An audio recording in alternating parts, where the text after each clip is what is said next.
Members, can I remind you that this meeting will be recorded and ask you to note that mobile phones should be switched off as they interfere with recording. Tablet devices should be switched to mute. I remind members to declare their interest as appropriate throughout the meeting. I advise members that the meeting will suspend at 2 p.m. for Dard question time. We will therefore go straight into the first briefing today, and we have time left over after the briefing and before question time. We will take the minutes from authorising and correspondence. I advise members that the meeting will also move into closed session at the end of the meeting to receive a briefing on NIFIS and to discuss the TRIPSI position paper. Can I declare the meeting open to the public?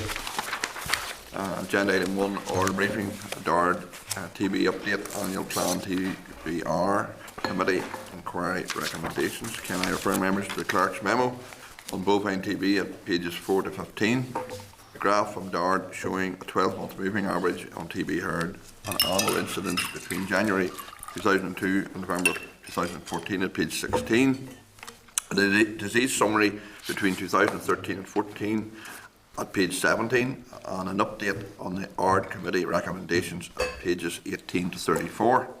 Can I welcome Geraldine Fee, grade 5, Colin Hart, grade 5, Rolly Hardward, grade 6, and Andrew Kale, grade 7. You're all very welcome. And can I ask you just to make your presentation? Okay. Mr Chairman, thank you for the opportunity to provide the committee with an update on bovine TB, the progress of the new TB Strategic Partnership Group, and the first year of the Test and Vaccinate or Remove TBR Wildlife Intervention Research Project. The committee has already received, as you've noted, in advance of today's meeting, detailed statistical information on TB incidents and an update on our progress in addressing the committee inquiry recommendations. You're aware that the annual report on the 2013 TB programme was published several months ago, and that a copy of this was provided to the committee as well as being placed on the Dard website. This was a substantial piece of work which should be of interest and value to those who are concerned with TB eradication. Work has already started on the production of the 2014 report, which will be published later this year. During 2014, Veterinary Service continued to provide biosecurity advice to farmers through on-site visits and advisory leaflets along with TB letters. They also continued to work constructively with PVPs through the TB Testing Partnership Group. One output from this was the production of TB heat maps in response to an expressed need to know more about disease levels on the ground. PVP feedback indicates that these have been informative and useful in promoting discussion with clients. As well as being sent in hard copies to all practices, they are also available on the internet. Updated maps are currently being produced. We have also tightened our cross-compliance rules with the objective of ensuring that the 300 or more farmers whose TB herd tests are persistently more than 3 months overdue now test on time. I am pleased to report that there has been an improvement in the TB herd incidence position in 2014 compared with that in 2013. TB herd incidence has fallen from 6.48% from the 12 months ending the 30th of November 2013 to 6.01% for the 12 months ending 30th of November 14. Although there has been a 7.2% reduction in the number of new herd breakdowns, there has been an increase of 4.6% in the number of animals removed as reactors during the same period.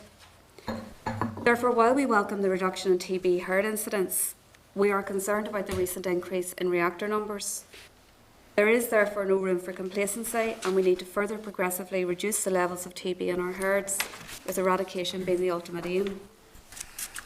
Our 2015 TB eradication programme gained EU Commission approval as part of the overall UK TB eradication plan, and the payment of co-funding for 2013 has also been approved.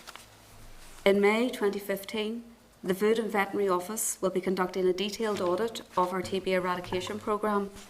This will be an important evaluation of our programme and its delivery, and may subsequently lead the EU Commission to recommend changes to it. You will recall that on the 17th of September 2013, the Minister announced that she intended to establish a TB Strategic Partnership Group to develop a long-term strategy to eradicate TB from the cattle population here. The Minister indicated that the eradication strategy should be all-embracing and address all relevant issues, and the partnership should produce an implementation plan outlining the cost of implementing the various elements and how those would be funded, and agree who would lead on their implementation. As you're aware, the partnership group was fully established by October 2014 and comprises a chair, 4 independent members and 2 DART ex officio members. The newly established group has been tasked with developing the long-term eradication strategy and implementation plan within 12 months. I'm pleased to inform you that the group is meeting frequently. They commissioned a consultation exercise on the 6th of December, which closed on the 23rd of January. This exercise is intended to gather information and views from stakeholder organisations and members of the public. 28 responses were received, and the group is currently considering these. It is likely that the group will have meetings with at least some of those who have provided responses to explore their suggestions in more detail. It is anticipated that the group will produce their interim report and recommendations by June 15. They will then engage in further consultation before producing their final report and implementation plan by December 15. The group has been provided with the results of TB-related research, such as the biosecurity study and the recently completed slurry literature review, the Badger Cattle Proximity Study, as well as briefing on the TVR Wildlife Intervention Research Project. They have also been provided with research papers in relation to the TB eradication strategies in Wales and England. DART has separately met with local industry stakeholders to brief them on these research findings and the possibilities from risk-based trading at a TB workshop held in Caffrey Greenmount campus on the 5th of June 2014. This allowed stakeholders the opportunity to ask questions about the research findings and provide their initial response. In addition, work is currently being carried out to ensure that some funding will be available through the Rural Development Programme 2014 to 2020. Specifically, officials are considering how the Farm Business Improvement Scheme may help on-farm biosecurity. Substantial work has also been undertaken to progress the TVR project. At the outset, the Minister made it clear that it was vital that we embarked on an intervention research project which could provide a unique contribution or insight into TB in cattle and TB in wildlife here. She also made it clear that we must avoid simply replicating the expensive interventions or research being undertaken elsewhere. As you know, TVR is a 5-year research project which will run from 2014 to 2018. The project commenced on the 27th of May 2014 in a 100 square kilometre area of County Down. An integral part of TVR is to undertake badger ecology studies, including the measuring and monitoring of badger movements within the TVR area, to seek to establish whether there is any potential for adverse perturbation. Fieldwork on the first year of TVR was completed on the 24th of October 2014.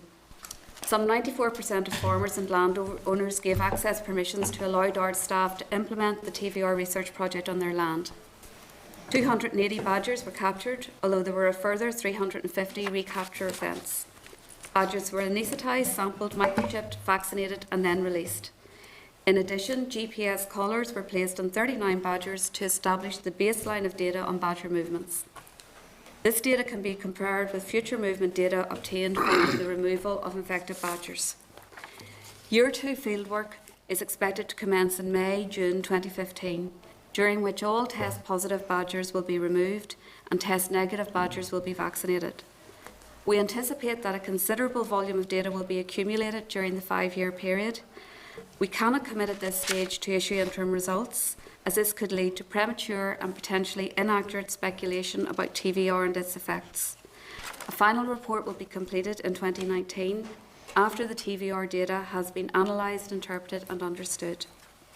Finally, Mr Chairman, I trust this provides the committee with an overview of where we are with bovine TB related issues, and we're happy to take your questions. Okay, can I thank you very much for your presentation.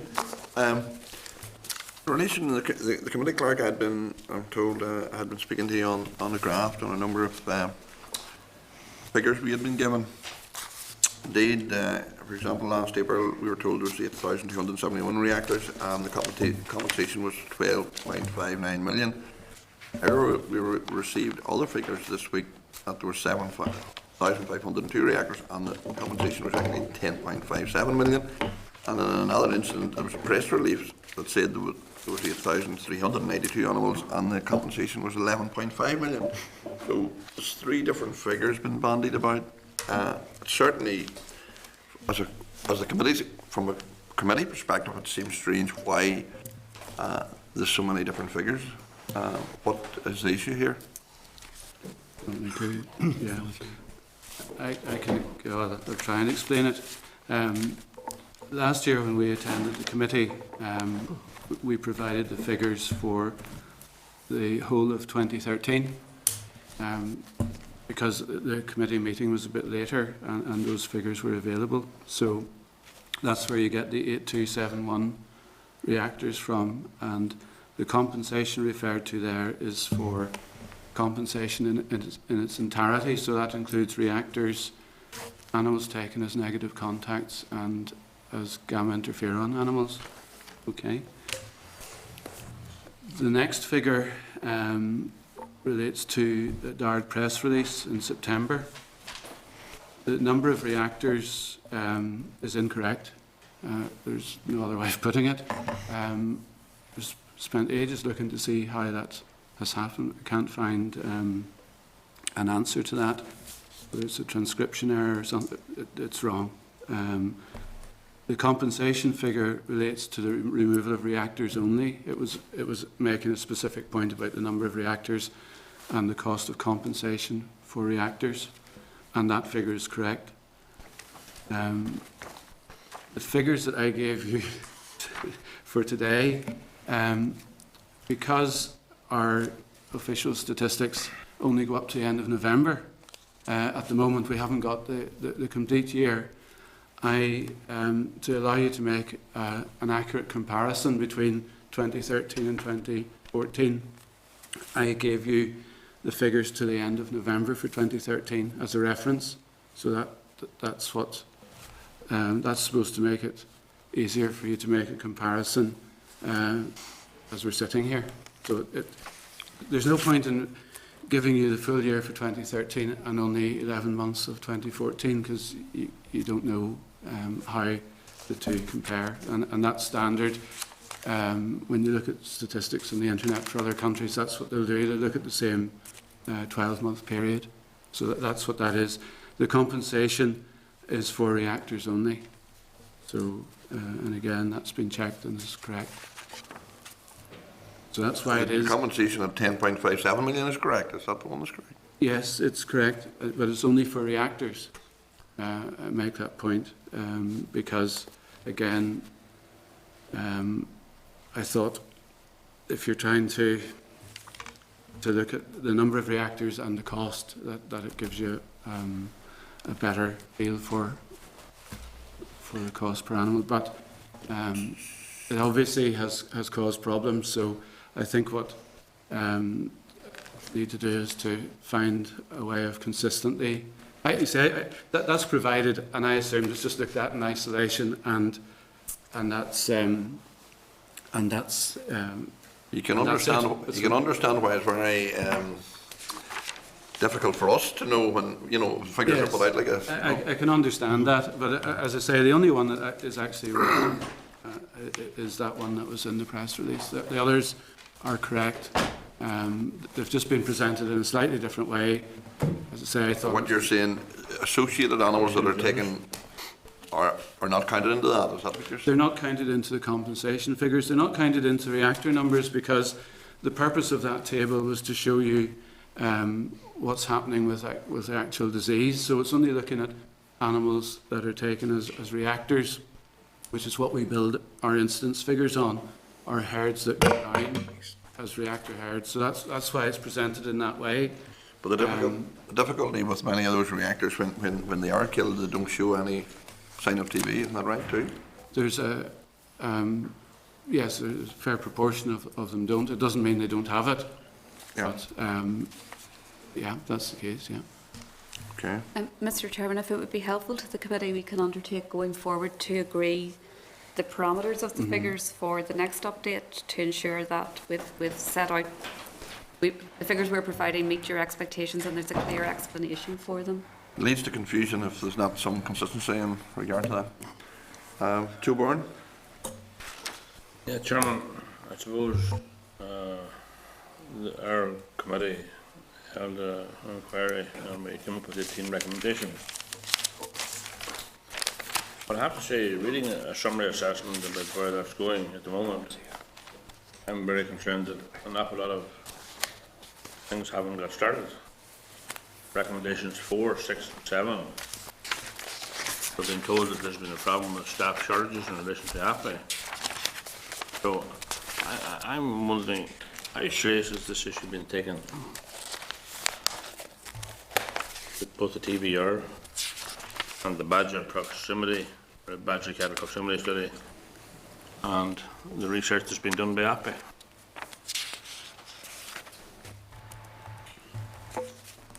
Well, the updates provided on 4, 6 and 7 do reflect that there have been some delays in some of the research projects which have been impacted by staffing issues within AFBI, but we are liaising with them closely, and through the E&I programme process they are submitting revised full format proposals and change requests, and within the prioritisation arrangements we're anxious to get any of the projects which still need identifying needs activated. Resources are, of course, a constraint, and there will have to be difficult choices made going forward in terms of funding for research. But at the same point, there is a prioritisation process and a liaison with stakeholders in relation to that. And as I say, we're working closely with AFBI in that regard. Well, further to that, Chairman, I take it that AFBI were contracted to carry out some work for DARD, including AFBI is an arm's length body of DARD. Surely somebody has to be accountable for the slippage in relation to recommendation 4. The study has still not started. Members will recall this appears to be a recurring theme with AFBI and TB studies. In relation to recommendation 6, the AFBI gamma interference study has suffered from slippage due to staff shortages. Although scheduled to be completed by December 2013, slippage is due to vacancies in key posts. Recommendation 7. Committee recommends therefore that DARD bring it to it as soon as possible proposals to explore how the comprehensive and detailed information currently available on strains can be better interrogated and used in the programme to eradicate bovine TB. The issue is, this is a similar story to that of recommendations 4 and 6. Staff shortages, nearly 18 months after the publication of the committee report and its acceptance by the Minister, at least 3 of these recommendations are experiencing these staff difficulties. Who needs to take up on this? Well, firstly, I wouldn't want to give you the impression that on all of those projects that no work has commenced. Certain stages and milestones have been met in some of the projects. There is also been undertaken within the department a review of progress on the E&I programme for the first 3 years. So that is being reviewed, and there will be recommendations arising from that. The process is now being very closely monitored again through the E&I programme, and there's quite a bit of oversight now being put into that through change control documents and revisions to full format proposals. I'm afraid that issues such as the lack of the suitably qualified staff with capacity to undertake the work in AFBI were outside my direct control, but those issues are being considered in a departmental way. Well, Chairman, given that we have the TVR project, we have the Badger cattle proximity study, we're having the ACH alternative control of herds, and we have the AFBI studies going on, I'm worried that this is a tale of woe. I'm worried that nobody is really taking account of responsibility for making this happen. So it begs the question, is there still too many people, vets, department vets, private vets, and cattle owners quite happy to have this ongoing saga because so much public money is available to finance the show? Well, I think the department has clearly demonstrated its intention to grip the problem by the establishment of the TB Strategic Partnership. And the Minister has very clearly set out her expectation that a solution will be developed by government and industry together to ensure that there's necessary consensus and ownership to develop and implement a strategy. I should also add that not all of those research the biosecurity study, the proximity study, the slurry literature review have all been completed. There's some interim work which has been done in relation to the chronic herds, and that's been analysed by the department's veterinary epidemiology unit, and they're liaising closely with AFBI to see what the next steps are, because we're very conscious that you need to review projects as they go forward to not only analyse the results that they have delivered to date, but also the most cost-effective way of delivering the results which will inform suitable policy making. Also on the endemic diseases, we have requested AFBI to provide us with revised costs and a tailored format proposal to meet the ongoing policy needs, and the same is true of the request in relation to serological testing. We are also considering research going forward for the 15-16 programme against that backdrop, and proposals have been put forward in consultation with stakeholders to look at their genetic components in relation to trying to tie in with the research which has been undertaken through TVR. I should also indicate that that there's a commitment of funding up to £7.5 million across 5 years for the TVR research project. But I think the department is demonstrating its seriousness in gripping this problem. I think there are also demonstrated successes in terms of the herd incidence and statistics, but we couldn't. With herd incidence, it could be subject to a rise in future, and we're monitoring that very, very closely. I'll make a final comment. There's certainly no problem about money being put at different projects. That seems to be, a lucrative end of the business. Now, the other questions I have are of policy nature, so it wouldn't be fair to ask the officials. Thanks, John. Okay. I suppose I should have declared an interest at the outset, given that my own herd is down with TB, and thankfully it's not a serious outbreak, it's minor, but I declared an interest in that. There has been over the years a situation whereby there's chronic herds and they repeatedly go down, and with breakdowns. Have you done any assessment of that and why that should be the case? I mean, I've noticed that there's herds go down with massive numbers, where other herds, small numbers of TB. Is there a reason for that, or have you identified the causes of herds repeatedly going down and others not? I can maybe speak slightly about the research project. I mean, that is research which has been commissioned from AFBI, and it is at a certain stage, and the data has been analysed in conjunction with the veterinary epidemiological unit. It is also an issue which has arisen in discussions with the TB Strategic Partnership, and we will be providing further information to them going forward. In terms of actual issues on the ground, is there anything? Yes, there is the work being done that's looking at this type of herd in some detail, but in general there's been a lot of work done that shows that there are certain risk factors associated with TB. Even the size of the herd makes it more likely to have a breakdown. The actual herd history, if a herd has had confirmed TB within 3 years, it's more likely to go down again, and equally, because it's a disease that clusters, you get TB in an area, so if there's a high level of TB, the herds are more likely to go down in that area and could go down frequently. A herd's buying in policy is another thing that can affect how often it would go down, so it's demonstrable that the more animals a herd would buy are bought into the herd, the more likely they are to go down. So, in essence, somebody's business plan could lead to them going down a lot more frequently than other herds, and that's where our vets are going out to look and advise when somebody's had a breakdown, that they'll point these things out and advise as to what can be done.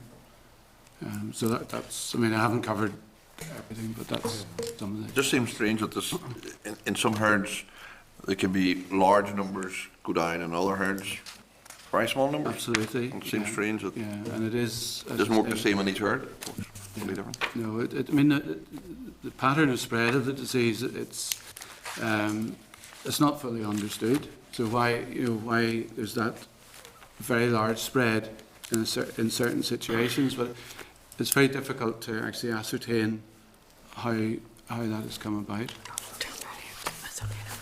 Okay. Edwin Poots. Thank you, Mr. Chairman. What's the herd incidence in other parts of the British Isles? England, Scotland, Wales, Republic of Ireland?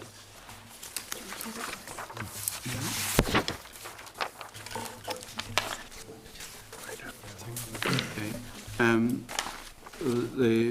In the Republic, they have recently published their 2014 figures. Their herd incidence is 3.61%.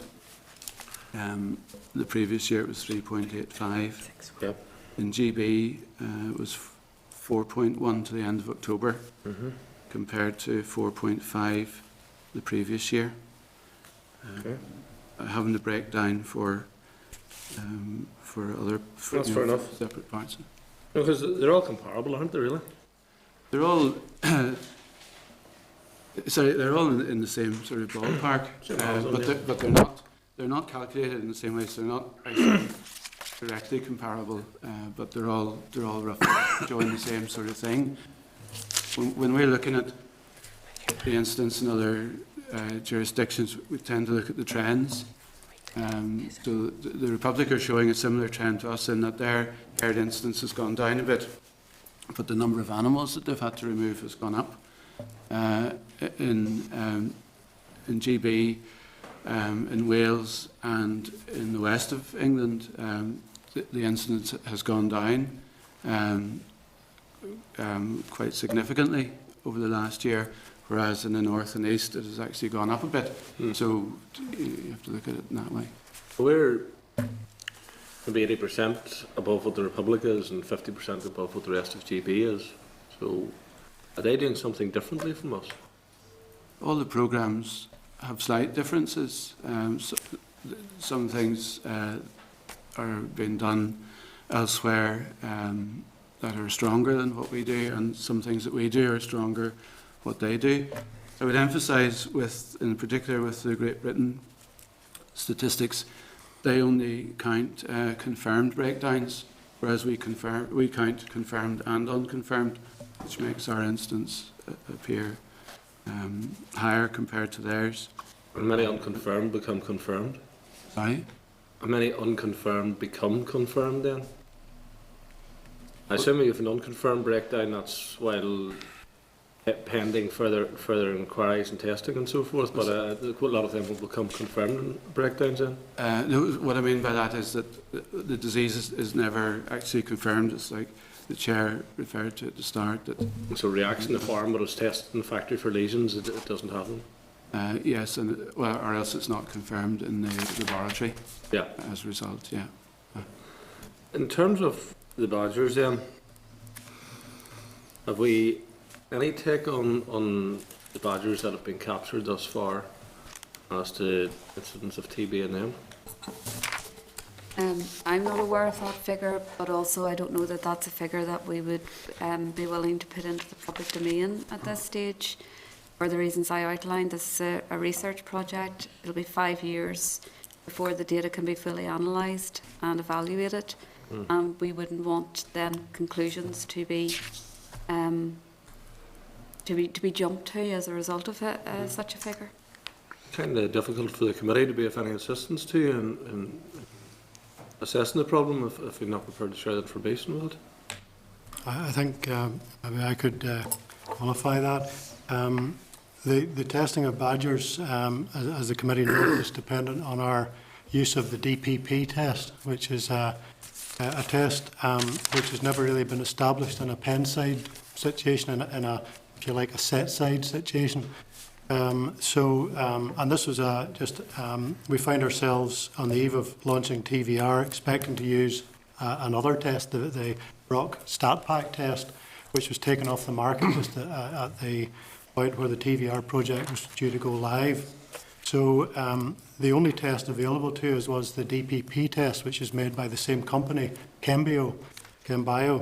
But that test hadn't been validated for use in badgers.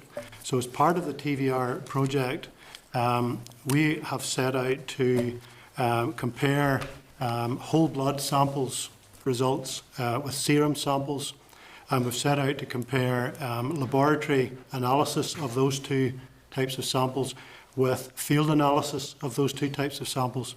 So there's a complex piece of analysis going on at the moment, and quite honestly, nobody knows the extent to which we can honestly say badgers were either positive or negative. And this is very key to going forward in the TVR project, because it's the DPP test which will determine the removal of badgers from year 2, that is from this summer onwards. So this piece of work at the moment is ongoing, and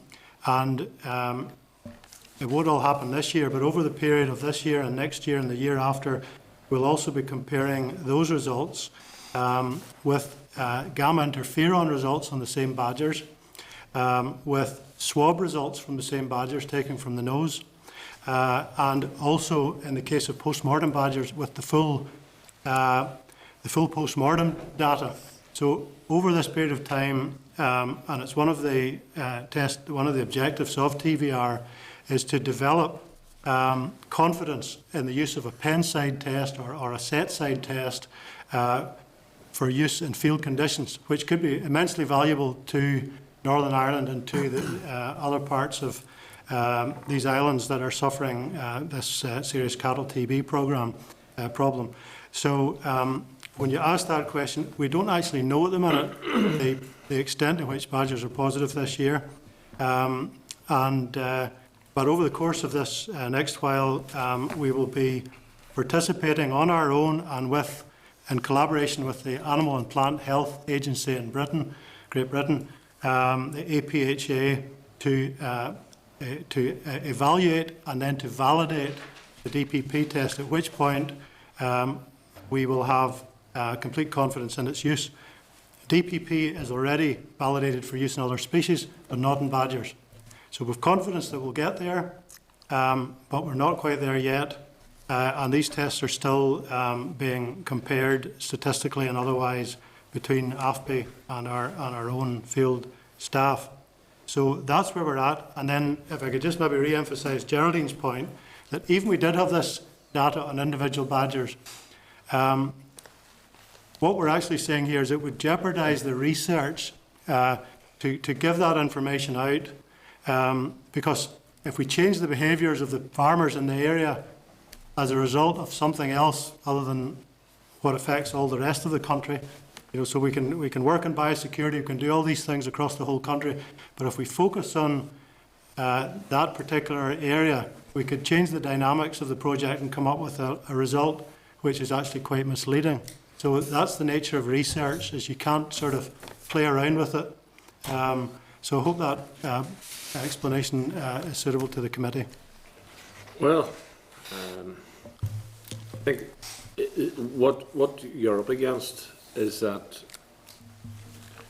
the farming community is pretty much convinced that badgers are a major contributor to the incidence of TB. Rightly or wrongly, that is where they are. I think that probably is largely on the basis, I think about 20% of badgers which are involved in roadkill were showing signs of or were identified as having been infected with TB. So consequently, there's an assumption made that if you've those badgers circulating, that they're spreading the disease, because many farmers can't understand, particularly where they're not buying livestock in, and there's none of their neighbours down, and then all of a sudden they go down. They can't get their heads around why they're getting TB, and Mr. Burton was referring to, it's a lucrative business in many ways for many people. It's not a lucrative business for the farmer. It's a devastating thing to actually have a lorry take away 200 or 300 cattle and lorries take away 200 or 300 cattle and seeing your herd decimated. That you've maybe worked for many years building up and developing the progeny. So, to be honest, there's an awful lot of cynicism out there about the department's response to it. We haven't seen the reductions that should have taken place, not in the last 2 or 3 years, but over the last 20 years. And we are higher than every other comparable region, you know, in the British Isles. So that leads us to be deeply concerned at how the department's handling this. Don't think we'd be content that we sort of have to sit back and wait for a full 5 years while all of this research is done before we actually start and tackle the issues. We need to be tackling the issues hand in hand with the research happening, and therefore the information that you receive from it should be acted upon. So even if you feel you can't make it public, you need to be seeing actions coming from it. Mr. Chairman, could I come back on that? Okay. Just to say to the member, Mr. Chairman, that of course TVR is Wildlife Intervention Research, but we are very actively following what's happening in the south of Ireland, the progress, and in Wales and in England. So we're looking at the pilot culls in England. We're looking at the corner of Wales where vaccination intervention is underway at the moment. And we're looking at the progress with reactive culling in the south. And whilst we're doing something unique in Northern Ireland in the TVR intervention research, we do have an open mind about the best way to tackle the problem, which we fully accept. The evidence is overwhelmingly indicates that badgers are spreading TB. Cattle are also spreading it, so we have to look at that on the ground. But the best way forward to tackle TB in the long term, to tackle the wildlife element of TB, is not yet determined in any part of these islands. And I think it's important that we do participate in the research, that we maintain an open mind, and that we follow the events, because it's by no means certain that the interventions and the pilots and the research that's happening in the other parts of these islands is necessarily the right way to go. And we're all, I think, have to keep an open mind on this one. I support the TVR, by the way, Mr. Chairman. Would you, just impossible, would you accept that the Republic of Ireland, their reactive cull seems to be working? They've reduced their incidence big time? Yes, but then we look back over the amount of time that's, you know, it's 10 years. Slow progress, really. But yes, they're currently ahead of us, but, you know, with a considerable amount of effort and expense. And the question is, and the colleagues in the South do admit it, that reactive culling is not the final answer. It's got the disease down, but there's something else is needed to make the push to eradication. Okay, and Tom Allen. Chair, thank you, and thanks for the presentation. A couple of issues, like Mr. Poots, the TVR was a very interesting experience to go out and see, and obviously I think in the longer term, I don't know what, it might be helpful if you explained in the longer term what you hope to get out of it. All I do know, you know, it's building up to a process, but what the end result might be.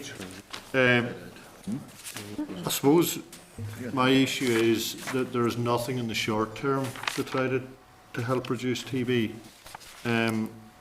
because I, like others, am very well aware that at times there is no explanation at all how a cattle herd has got infected with TB. The cattle are housed, there's been no purchases in, and still there's a TB reactor, or maybe a number of TB reactors in the herd. And maybe no TB in the immediate area. So it's really, and I don't know how widespread that is, that you find that in the department, or can you normally trace a potential reason for it? I know it's very hard to give a definitive reason, but I'm sure you are looking at trends and where there are potential reasons. I'm just wondering how often is it? Because we hear anecdotal evidence. I don't know whether that's the same right throughout Northern Ireland or indeed in other parts of the UK and Ireland. But just wondering if you can explain the unexplainable to me. There were lots of elements in your question there. So if I could maybe address one of them and leave my veterinary colleagues to address the technical aspect of it. You'd indicated there was nothing in the short term. And I would point to the creation of the TB Strategic Partnership, which is a genuine attempt to get industry and government and scientists and all at the table looking at what is a complex disease and trying to look in a short, medium and longer term at a strategy with ownership, with funding, with who's going to lead on delivery. The department recognises it can't deliver it by itself. You need the cooperation of farmers. So I think there is action being taken at a strategic level as well as a practical level in the short term. And I mean, recently, there was the consultation process, and there were 28 responses. But that is the start of the engagement process from the TB Strategic Partnership. Yeah, but can you point to anything within that partnership that may help reduce TB in the short term? But they're only at the start. I know. They're only at the start, but they've got Yeah, but quite there is challenging not, my targets. point is, I accept they're going to be looking at short, medium and long-term aims and goals. But the point I'm trying to make is, has the department anything in place at all? I know what you're saying about looking at this and you need to start somewhere.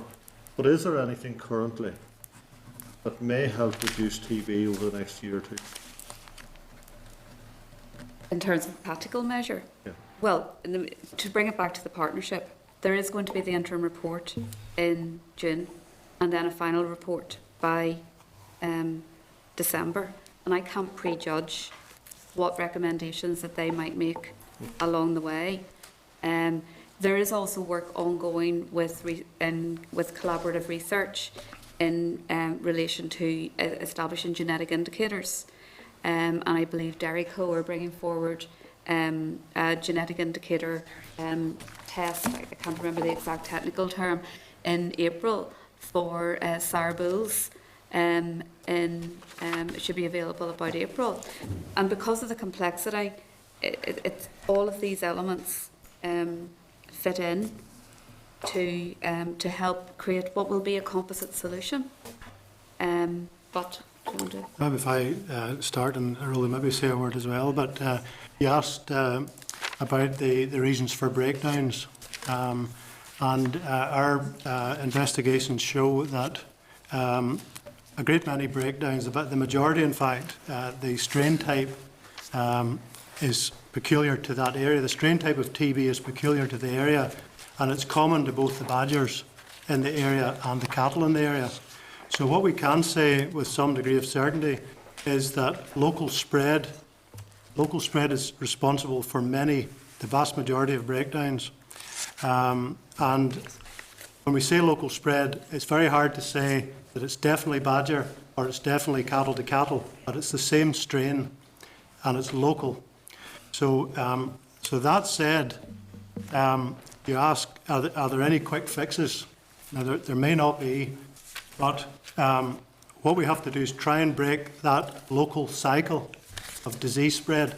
And you do that by preventing the badger spreading to the cattle, or preventing the cattle in the neighbouring farm spreading to the cattle on the source, on the home farm. Colin, is there any, just on that very point, is there any statistics to indicate how many cattle are affected with TB during the winter months when cattle would be housed compared to the summer months when they're at grass and are more likely to come in contact with other cattle or indeed wildlife and badgers? It's quite an insidious disease, it can take time to develop, so it'd be quite hard to say they actually got it in the house or they got it out at pasture. They could have got it at the pasture, but it didn't show up till they were housed, so that.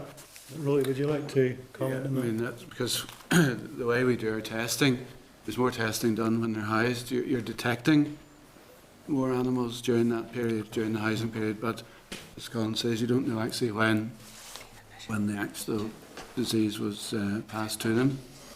And I think And just picking up on this, the unexplainable breakdowns that you would talk about, and one of the difficulties with TB is it's a very chronic disease, so it can take a long time between the disease being transmitted to you actually being able to detect it, and the test itself won't detect all infected animals. So it's quite possible that an animal could go through a cycle of a number of tests and be clear, but actually have infection and spread it. And to me, when you were talking, that was a possibility as to why that animal wouldn't be picked up. But the answer to that, in terms of what you can do about it, is unfortunately just to keep testing. That's why we test every year, is to make sure that those animals are picked up eventually. Okay, Tom. Okay, thanks. Alan, Mullane. Oh, thanks, Chair. Brian, sorry. You're okay. It's a very interesting subject for me anyway, but it's a bit worrying in the sense there, that if it's we're not really making much progress at this stage, in the eradication of the TB. And it's even more worrying when you look at the figures of cattle that are now in the north, that there's a vast reduction in the amount of cattle. So therefore, the figures that you're showing to us, right, how does that weigh with the amount of cattle that are here now in comparison to previous years? And also,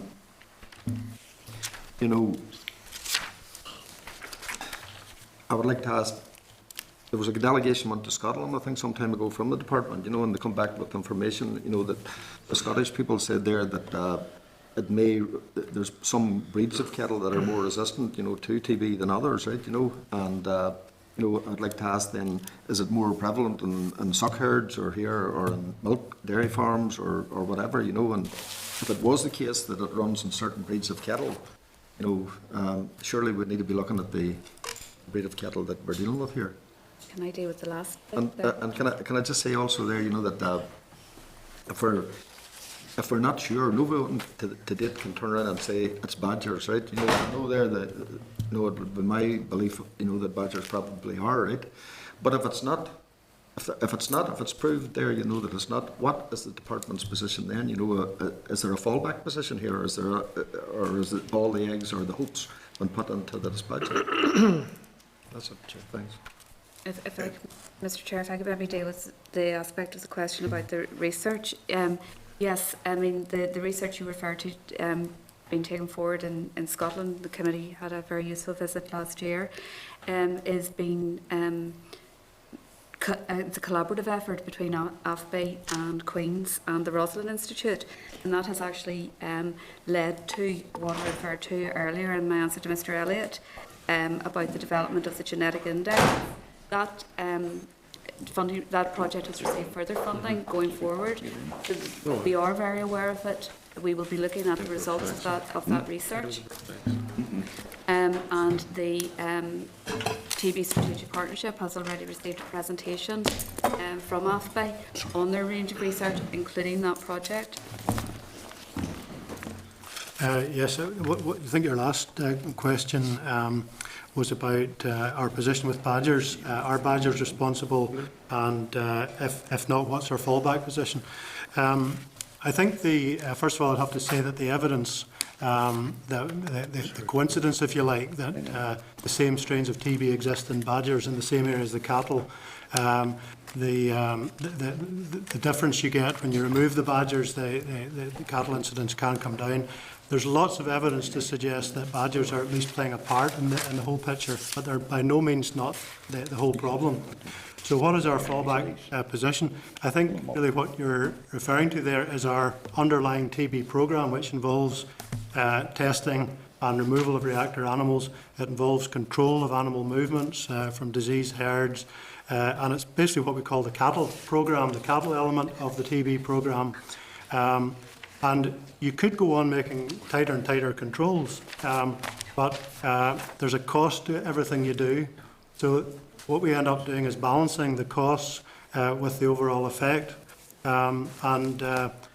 don't think the cattle programme on its own will eradicate TB. I think there'll need to be a wildlife element and a cattle element going forward. And you asked also about the fall in cattle numbers in the north. Roland, could you? Actually, I was just looking there at the number of animals tested since 2009, and there's not a big difference now. It's 1.6 million in 2009, and that has stayed fairly steady, and 1.59 million in 20. That's in the last 12 months. So there's not a massive difference. And our disease statistics then, because they're based on a percentage, that's always taken account of. Okay? Research and services. We have to suspend from question time now to the agricultural questions. So there's no other questions. Well, thank you very much for your presentation. And we'll watch with interest how things develop in regards to the TB issue. Okay? Thanks very much. Thanks very much.